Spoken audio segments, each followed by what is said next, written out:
Well, let's turn to birds. Birds are probably, in some respects, the ultimate engineering challenge because they fly and man couldn't, right? And we learned a lot about flying by looking at them. Got some misguidance because we don't have the facilities they have.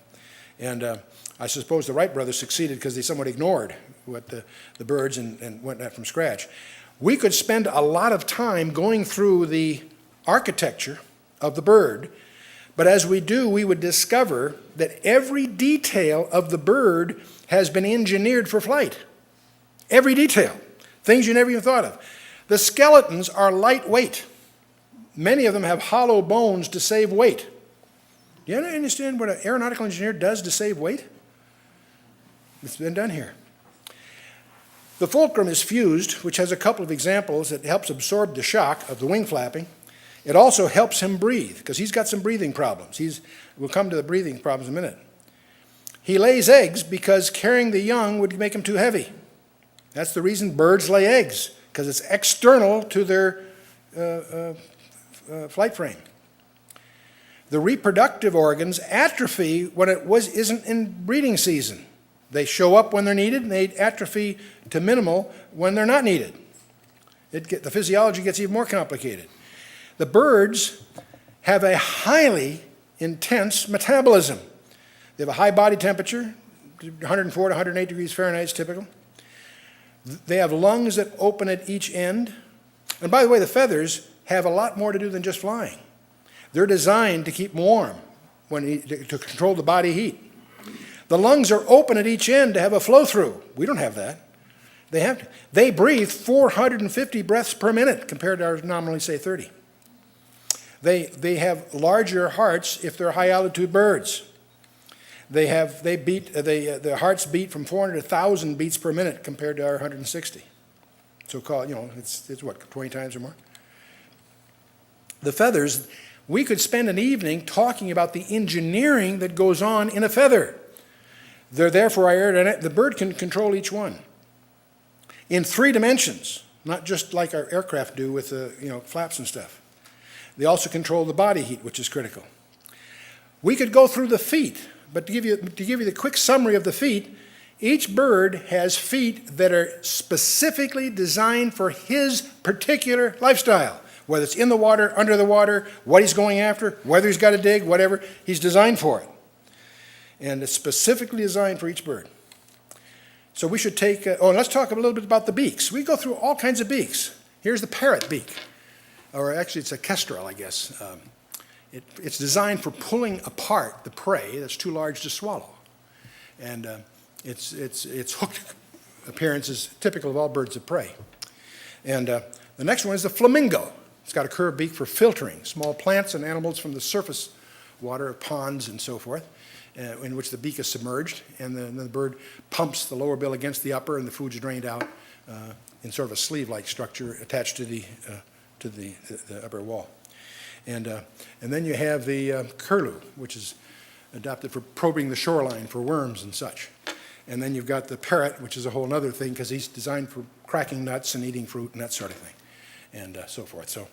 And then you have others. They have few birds have teeth, so they can screen out the small things. But let's take the most interesting of them all. We'll just take one in detail. Let's take the woodpecker. Have you ever watched a woodpecker? These guys are astonishing. There's things about them that I never realized. They obviously have a very, very strong beak. That's just the beginning of his problems. His pounding is so hard that he'll lose his eyeballs if he doesn't close them. Seriously. He closes his eyes. He has special cartilage between his beak and his head to help absorb the shock. So he goes home without a headache, huh?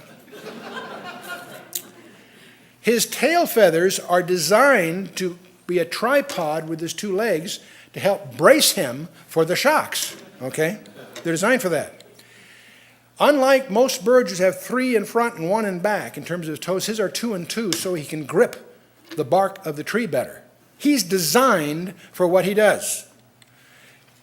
Now here's the wild one. He has a very unusual tongue because his tongue is longer than his beak because it's got to go inside in these tunnels to try to get the larva that he's after. So his tongue is incredibly long. has barbs on the end to grab what he's trying to grab. These larvae don't want to come out of that tunnel. And it also has a glue that the larva sticks to but doesn't stick to his tongue. Man, that takes some chemical engineering. You follow me? That's just the beginning of it.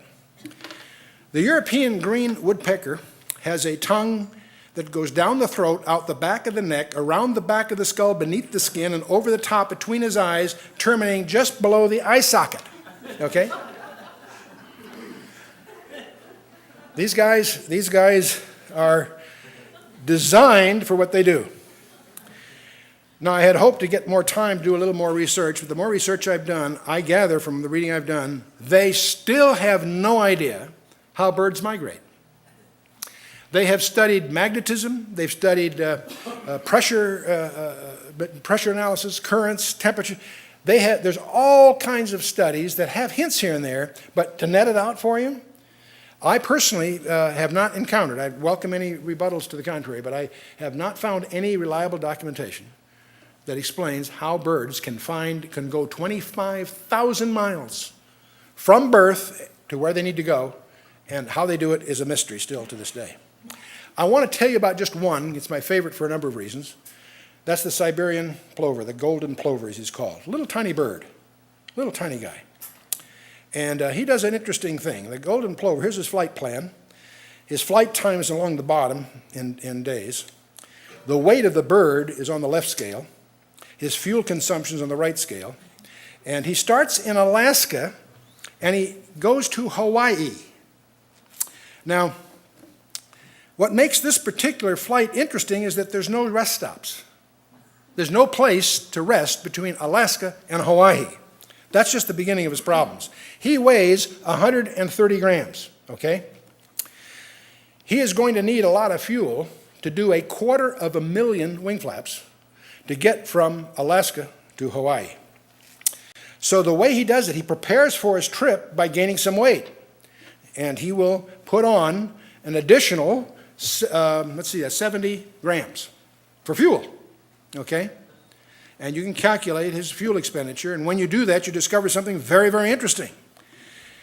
It takes 88 hours to get from Alaska to Hawaii, and he's got enough fuel so that he crashes into the sea in 72 hours. Except there's something else. If he didn't do anything else, he wouldn't make it. He doesn't have enough fuel to go 88 hours. He only has enough fuel to go 72 hours. But each year, he makes it to Hawaii. How does he do that? He makes it by flying in formation. By flying in formation, the ones that aren't the lead are saving fuel, and they trade off. You ever wonder what... You guys that race cars, you know what drafting is, right? That's what the birds do. I never knew why birds always fly in this V formation. They're drafting, what we would call in car racing, drafting. And they save about 20% of their fuel that way. In fact, the plover arrives in Hawaii with 6.8 grams margin for headwinds, okay?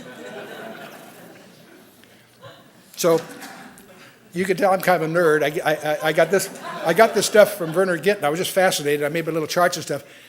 You get a great insight. I do a lot of my stuff late at night or real early in the morning. I come down to breakfast. Nan's made eggs, whatever.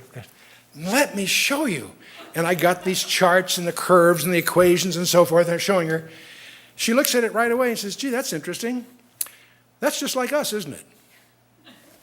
I says, what? We can't make it alone either. She cut through all the equations, all the stuff for the application.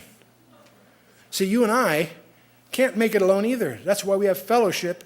That's why the Scripture says we should not forsake the assembling together. We have diverse gifts, and we each need. If you're not exercising your spiritual gift, you're defrauding the body. But it's so characteristic. I'm all wrapped up in the equations, the numbers. She cuts right through it. Okay. She answers the so what question, right? Right there. That's my bride. That's my bride.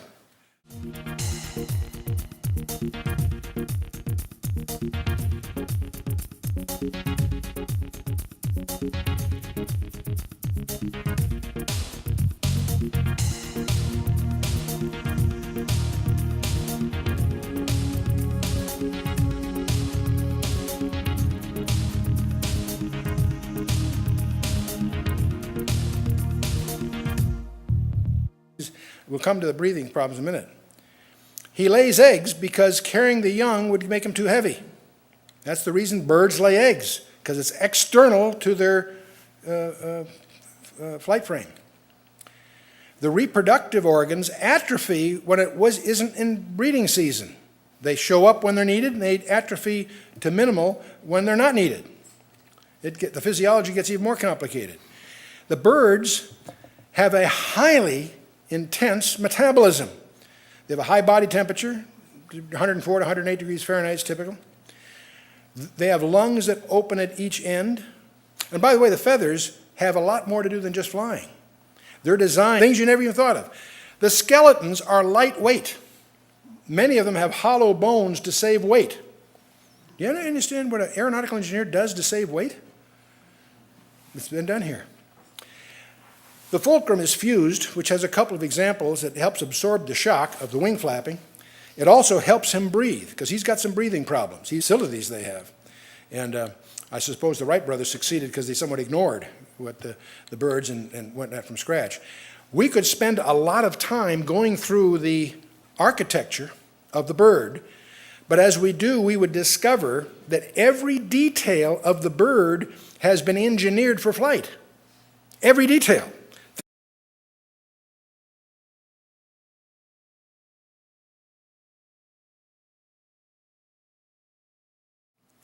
Well, let's turn to birds. Birds are probably, in some respects, the ultimate engineering challenge, because they fly and man couldn't, right? And we learned a lot about flying by looking at them. Got some misguidance because we don't have the